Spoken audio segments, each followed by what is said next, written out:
అబ్బో ఇక్కడ కేజీ చీరలు కొంటే అర కేజీ చీరలు ఫ్రీ అంట. మంగళ్య షాపింగ్ మాల్ కేజీల్లో సేల్ టన్నుల్లో ఆనందం.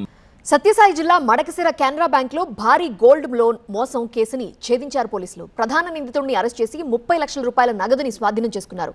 7 సన్నిహితుల పేర్లతో 12 వేరువేరు ఖాతాల ద్వారా 872 గ్రాముల నకిలీ బంగారం తాకట్టు పెట్టి 70,66,000 రూపాయల లోన్ తీసుకున్నాడు నిందితుడు సుందరేష్. 3 నెలలకోసారి నిర్వహించే రీఅప్రైజేషన్ లో ఈ అక్రమాలన్నీ బయటపడ్డాయి.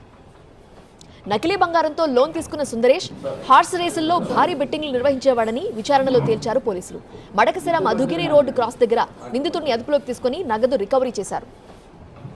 ఏ విధంగా మోసం చేస్తాడంటే, ఇతనే సొంతంగా అప్రైజర్ కాబట్టి నా బ్యాంకులో నాకే లోన్ ఇవ్వరు, మీ పేరు మీద నేను లోన్ అప్లై చేస్తాను, గోల్డ్ నాదే ఉంది, నేను పెట్టుకుంటాను, మీరు సంతకం పెట్టండి, నేను లోన్ శాంక్షన్ చేయించుకుంటాను, మీకు వచ్చిన తర్వాత ఆ లోన్ నాకు ఇవ్వండి, నాకు ఈ సహాయం చేయండి అని కొంచెం క్రెడిబుల్ కస్టమర్స్ ఎవరైతే రెగ్యులర్గా ఉన్నారో ఆ కస్టమర్లతో ఇతను మాట్లాడుకుని వాళ్ళని నమ్మించి ఈ బ్యాంక్లోనే పనిచేసే అప్రైజరే కదా అనే వాళ్ళు కూడా నమ్మడంతో ఆ 7 మంది 12 ఖాతాలు ఇతని చేతుల్లో పెట్టడం జరిగింది. ఇతను దాదాపు 872.8 గ్రాముల గోల్డ్ని ఈ విధంగా లోపల, అంటే నకిలీ గోల్డ్ని లోపల పెట్టి లోన్ శాంక్షన్ చేసుకున్నాడండి. దాదాపు 70,66,000 రూపాయల లోన్ శాంక్షన్ చేసుకొని ఇతనే తీసుకోవడం జరిగింది. అంటే ఈ ఎవరైతే లోన్ అప్లై చేశాడో అతని అకౌంట్లో పడుతుంది, తర్వాత ఇతనే విత్డ్రావల్ ఫామ్ ఇచ్చి వాళ్ళ మీద సంతకం పెట్టించి వాళ్ళ చేత విత్డ్రా చేయించి బ్యాంకు వెనకాల తీసుకున్నాడు. కొన్ని అకౌంట్ హోల్డర్స్ దగ్గర, కొంతమంది దగ్గర బయట తీసుకున్నాడు లోన్ అంతా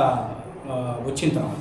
ఇది 2 సంవత్సరాలుగా వరుసగా జరిగిన మోసమైనందువల్ల మన పోలీసు వాళ్ళు కూడా ఎంతో కష్టంతో దాదాపు 70 లక్షల్లో 30 లక్షల రూపాయలని మనం రికవరీ చేయడం జరిగింది.